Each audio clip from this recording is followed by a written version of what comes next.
جی السلام علیکم ورحمۃ اللہ وبرکاتہ۔ بالآخر سپریم کورٹ میں سائفر تحقیقات چیمبر اپیلیں سائفر تحقیقات کی چیمبر اپیلیں سماعت کے لیے مقرر ہو گئیں۔ جسٹس سردار طارق مسعود 24 جنوری کو سپریم کورٹ کے جج جسٹس سردار طارق مسعود صاحب 24 جنوری کو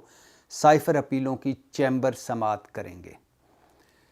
اب چیمبر سماعت آپ کو کیا ہے؟ چیمبر سماعت اوپن نہیں ہوتی، جج صاحب کے چیمبر میں ہوتی ہے اور اس کی کوئی جو سماعت کی تفصیلات ہیں یہ باہر نہیں آتی۔ سائفر آپ کو پتہ ہی ہے کہ 9 مہینے 15 دن بعد یہ چیمبر میں سماعت کے لیے سائفر تحقیقات مقرر ہوئیں یا ان کی سماعت مقرر ہوئی، اور یہ سائفر نے 9 مہینے میں اس ملک میں کیا کچھ کیا یہ آپ کے سامنے ہے۔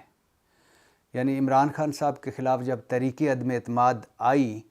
اور اس کے بعد جب ان کو ہٹایا گیا تو انہوں نے ایک جلسے میں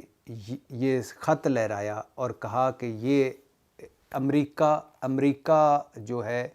وہ میرے رجیم چینج مطلب مجھے ہٹانے میں اور یہ حکومت کو گرانے میں، میری حکومت کو گرانے میں امریکہ شامل تھا اور اس کے سہولت کار ہماری اسٹیبلشمنٹ تھی۔ اور پھر اس کے بعد یعنی انہوں نے بتایا، ایک سامنے آیا سائفر آیا جو اسد مجید کا تھا، ہمارے جو سفیر امریکہ میں تھے، اور اس کی حقیقت اس طرح سامنے آئی یا تفصیلات اس طرح سامنے آئیں کہ اسد مجید صاحب کو ڈونلڈ لو جو امریکی 3rd سیکٹری تھے غالباً، وہ ملتے ہیں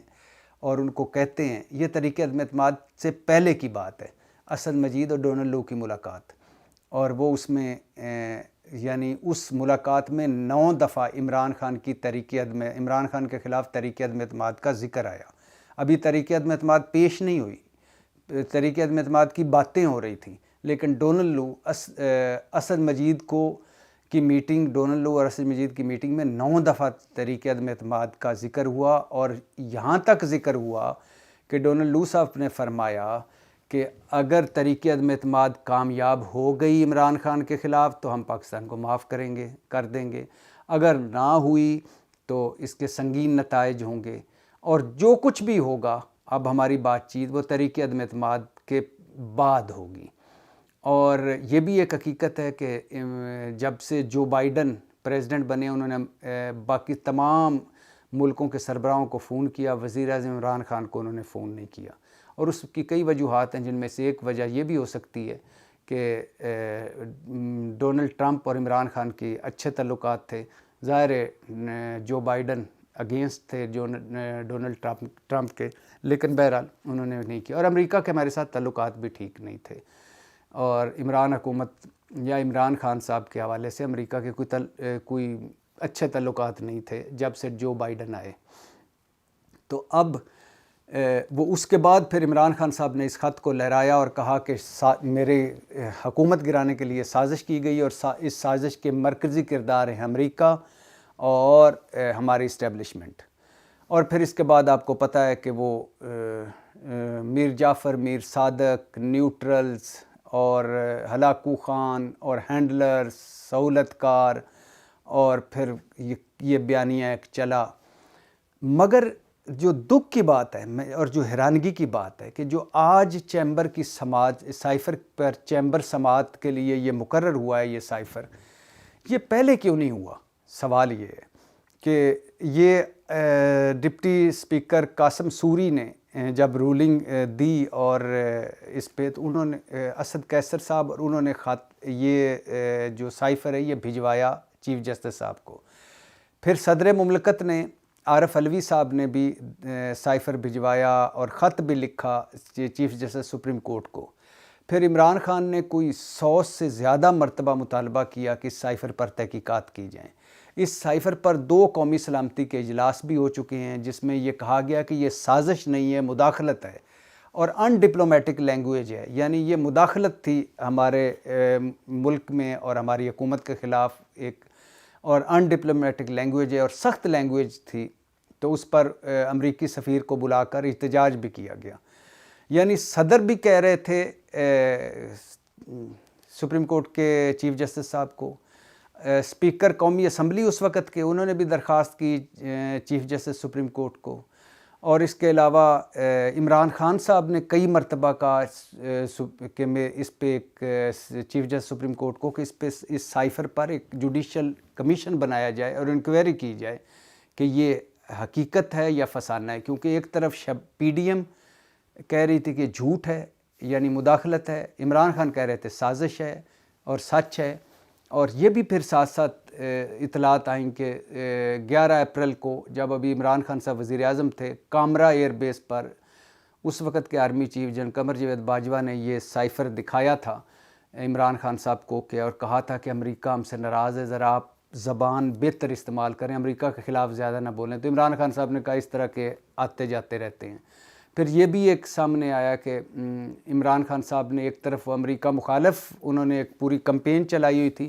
دوسری طرف ان کے جو اوورسیز چیپٹر کے ہیڈ نے عبداللہ ریاڑ وہ ڈونلڈ رو سے رابطے میں تھے کہ ذرا تعلقات اچھے کریں، اور 3 پی آر فرمز معاہدے بھی کیے پاکستان تحریک انصاف نے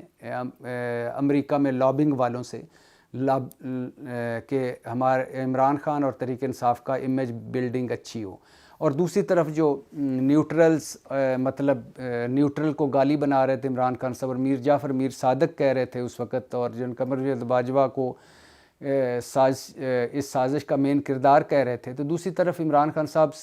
کے جو تحریک انصاف کے لوگ تھے وہ جن قمر جاوید باجوہ کی اس وقت منتیں سماعتیں بھی کر رہے تھے کہ ہمارے ساتھ ملاقات کریں۔ پھر صدر عارف علوی آرمی ہاؤس بھی گئے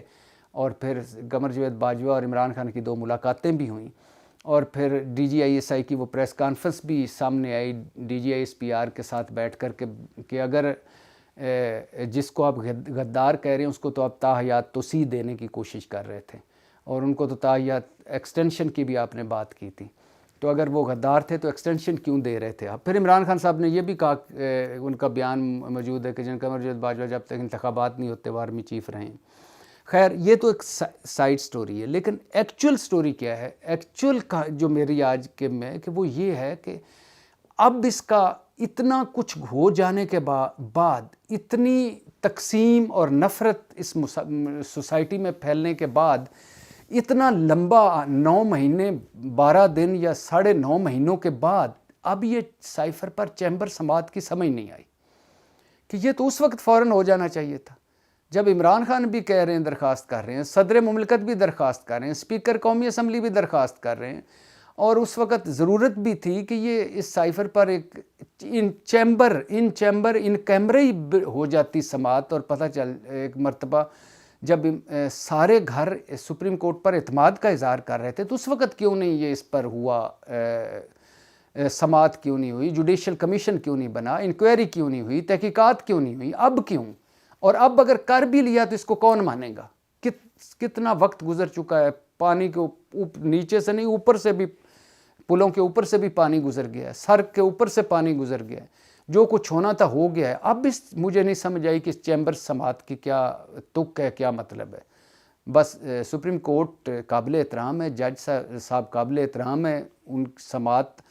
حق ہے ان کا، لیکن مجھے اب سمجھ نہیں آ رہی کہ اس کا مطلب کیا ہے۔ اب کیا اس سے نکلے گا؟ کیا 2 قومی سلامتی کے اجلاس ہو چکے، اتنے 60 کے قریب عمران خان صاحب اس پر جلسے کر چکے ہیں، اتنے اس پر ٹی وی پروگرامز، کوئی 1000 سے زیادہ ٹی وی پروگرامز ہو چکی ہیں، کوئی 2500-3 ہزار سے زیادہ اس پر مین بیانات، تقریریں ہو چکی ہیں، اور اب معاملہ آگے نکل گیا ہے سائفر سے۔ عمران خان خود کہہ چکے ہیں کہ اب میں ماضی ہوا، اب میں آگے بڑھنا چاہتا ہوں امریکہ اور اسٹیبلشمنٹ کے حوالے سے۔ اب یہ سائفر تک چیمبر سماعت مقرر ہو گئی ہے، کوئی سمجھ نہیں آئی۔ بصد ادب سپریم کورٹ سے بہت سارے معاملوں میں ہمیں توقع تھی کہ وہ اس پر کوئی نوٹس لیں گے، جیسے ارشد شریف نے 12 جولائی کو جب 2022 کو خط لکھا صدر عارف علوی اور چیف جسٹس سپریم کورٹ کو کہ میری جان کو خطرہ ہے اور مجھے تحفظ فراہم کیا جائے، تو اس وقت بھی چیف جسٹس نے کوئی نوٹس نہ لیا۔ کاش ان کو بلا لیتے اور ان کو ملک نہ چھوڑنا پڑتا اور وہ شاید شہید ہونے سے، قتل ہونے سے بچ جاتے ہیں۔ پھر عمران خان پر قاتلانہ حملہ ہوا، شہباز شریف نے سپریم کورٹ سے درخواست کی، عمران خان نے سپریم کورٹ سے درخواست کی، لیکن اس پر بھی کوئی جوڈیشل کمیشن یا انکوائری کمیشن نہیں بنا۔ اور ارشد شریف جب شہید ہو گیا اور اس کے بعد جب وہ دفن ہو گیا اس کے بعد سپریم کورٹ نے جی آئی ٹی بنائی اور اب جی آئی ٹی کام کر رہی ہے۔ اچھا پھر نیب ختم ہوا، یعنی دن دیہڑے ایک ادھوری اسمبلی سے ملزموں اور مجرموں نے، نیب کے ملزموں نے نیب ختم کر دیا، اور ابھی تک نیب کا ایک عمران خان سپریم کورٹ میں گئے اور وہ کیس چلی جا رہا ہے۔ لوگ 1100 ارب کرپشن سکینڈل کے جو ملزم ہیں وہ اپنے کرپشن کیسز دھڑا دھڑ ختم کرائی جا رہے ہیں اور سپریم کورٹ میں کیس چلی جا رہا ہے۔ حالانکہ اس پہ بھی کوئی جوڈیشل کمیشن بننا چاہیے تھا اور نیب کی ترمیم کو کالعدم، وقتی طور پر کالعدم قرار دے کر پھر اس پہ سماعت ہونی چاہیے تھی، لیکن کچھ نہیں ہوا۔ پھر یہ کہ جن ملزموں پر جس دن فرد جرم عائد ہونی تھی، یعنی شہباز شریف اور حمزہ شہباز، اس دن وہ وزیر اعظم اور وزیر اعلیٰ بن گئے، ہماری عدلیہ اور بصد ادب سپریم کورٹ کا کوئی نوٹس نہ ہوا۔ اور پھر ہے کہ اسپیکر قومی اسمبلی راجہ پرویز اشرف نے خود ہی بتایا تھا ہمیں کہ آئین کے آرٹیکل 64 کے تحت استعفے اس ممبر کا استعفیٰ منظور کیا جا سکتا ہے جو اپنے ہاتھ سے استعفیٰ لکھ کر دے، اور پھر میں اس کو تصدیق کے لیے بھی بلاؤں گا کہ کہیں وہ دباؤ میں تو نہیں کر رہا۔ لیکن اچانک انہوں نے 9 ممبر کے اچانک کسی نے ہاتھ میں لکھ کے نہیں دیا، کوئی تصدیق کے لیے نہیں گئے، لیکن 9 ایک مرتبہ منظور کر لی تحریک انصاف، 35 ایک مرتبہ۔ تو اس غیر جمہوری، غیر اخلاقی اور غیر آئینی جو قدم تھا، جس کو چیف الیکشن کمشنر نے بھی سیکنڈ کیا، اس پر بھی سپریم کورٹ کا کوئی نوٹس نہ ہوا۔ تو بہت سارے معاملات پہ سپریم کورٹ کا مجھے توقع تھی کہ نوٹس لے گا، از خود نوٹس ہوگا، لیکن نہیں ہوا۔ اور اب آخر وہی بات کہ سائفر جب 9.5 مہینے گزر گئے ہیں، جو کچھ ہونا تھا وہ ہو گیا ہے، تو اب چیمبر سماعت کوئی سمجھ نہیں آتی۔ لیکن چلو، اب تو اس میں یہ بھی میں نہیں کہہ سکتا کہ دیر آیت درست آیت۔ پاکستان زندہ باد۔